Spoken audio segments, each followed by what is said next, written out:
Imagine em uma certa noite, ter a visão de uma escada conectando o céu e a terra, com os anjos de Deus subindo e descendo por ela.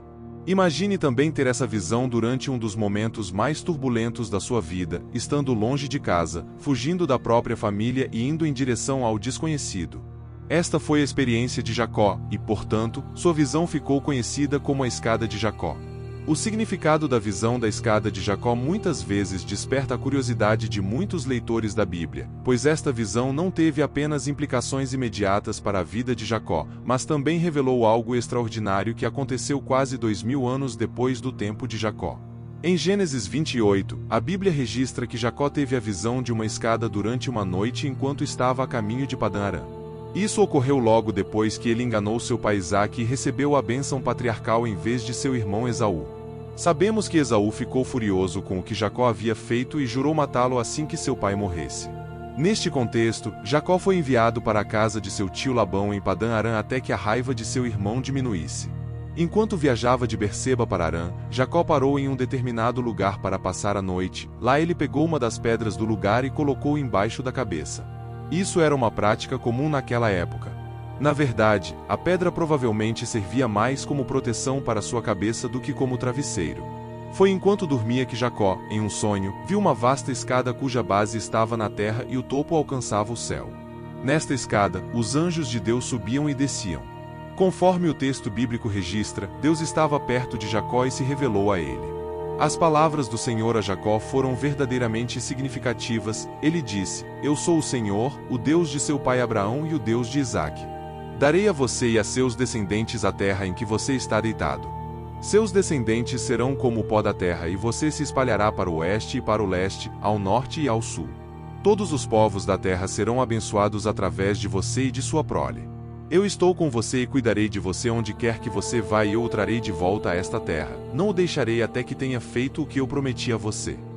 Quando Jacó acordou de seu sono de madrugada, ele percebeu que havia sido visitado pelo próprio Deus. Isso explica sua declaração: "Com certeza o Senhor está neste lugar e eu não estava ciente disso." Ele estava com medo e disse: "Que incrível este lugar! Não é outro senão a casa de Deus, este é o portão do céu." Imediatamente depois, Jacó pegou a pedra que havia colocado sob sua cabeça e a colocou como um pilar e a consagrou. Neste ponto, o texto bíblico esclarece o local onde Jacó estava era. O lugar até então sem nome no relato bíblico é apresentado como sendo a cidade de Luz, uma das maiores e mais importantes cidades cananeias da época. Mas essa grande cidade tornou-se insignificante à luz da revelação de Deus. De fato, Jacó renomeou a cidade de Luz para Betel, que significa casa de Deus.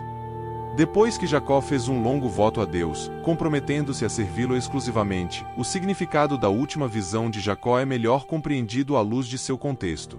Jacó teve essa visão em um momento muito difícil e complicado de sua vida pessoal. Ele teve que fugir da casa de seus pais porque seu irmão queria matá-lo, mas ele também estava indo para uma casa onde seu tio estava pronto para explorá-lo.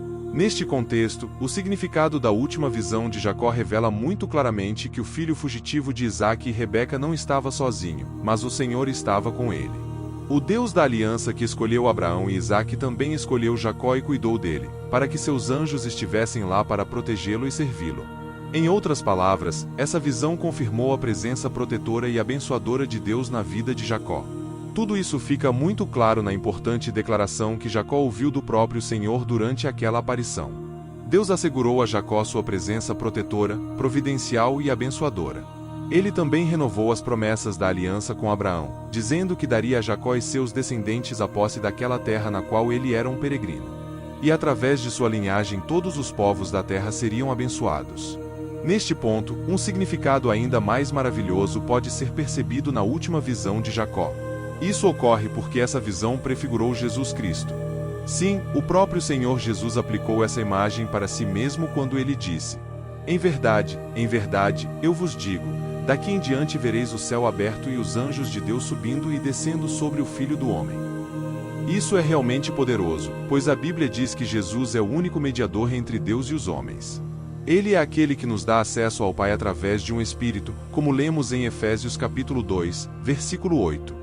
A última visão de Jacó nos ensina algumas lições realmente importantes. Primeiro, esta visão nos ensina que Deus cumpre seu propósito, apesar da falha humana. Jacó estava longe de ser um exemplo. Ele era um fugitivo que acabará de enganar seu próprio pai. Mas Deus, pelo prazer de sua vontade soberana, havia escolhido Jacó e moldaria seu caráter. O homem cercado de desconfiança, medo e ódio, agora longe de sua casa, começaria a experimentar a graça misericordiosa do Senhor. Segunda, a última visão de Jacó nos ensina sobre o envolvimento pessoal de Deus nos assuntos terrenos, com atenção especial às vidas de seu povo. Na verdade, a presença protetora de Deus sobre seu povo também é expressa através do ministério de anjos que Jacó viu ascender e descer decentemente naquela escada. Os seres criados são espíritos ministradores que, por ordem do Senhor, servem àqueles que herdarão a vida eterna, de acordo com Hebreus capítulo 1, versículo 14. Terceiro, a sequência de acontecimentos após a última visão de Jacó nos ensina que servir a Deus não significa ter uma vida fácil. Há pessoas que correm de um lado para o outro em busca de alguma suposta revelação de Deus como se fosse algo místico capaz de resolver todas as aflições de suas vidas. Mas biblicamente não é assim que funciona. Jacó realmente recebeu uma revelação genuína de Deus e ainda assim, nos anos seguintes àquela experiência maravilhosa com Deus, Jacó enfrentou muitas tribulações. Por exemplo, ele foi enganado e explorado por seu próprio sogro e teve que lidar com sérios problemas familiares envolvendo suas esposas e filhos. Então isso nos mostra que muitas vezes a presença protetora de Deus não nos livra da aflição, mas nos livra na aflição. Você vê a diferença? Muitas vezes o sofrimento é uma ferramenta através da qual Deus refina o caráter do crente e aperfeiçoa sua fé. Foi assim com Jacó. Quarta, a última visão de Jacó nos ensina que, a menos que Deus queira, o homem não pode acessar o céu.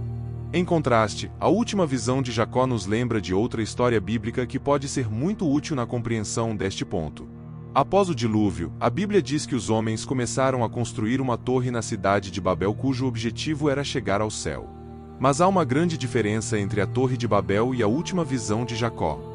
Isso ocorre porque a torre começou da terra para o céu, mas a última visão de Jacó começou do céu para a terra. A expressão hebraica neste texto significa literalmente que este último foi estabelecido na terra, cujo fundamento era celestial e não terrestre. A verdade é que nenhum esforço humano pode ligar a terra ao céu. A comunhão entre o céu e a terra é estabelecida apenas por uma iniciativa divina.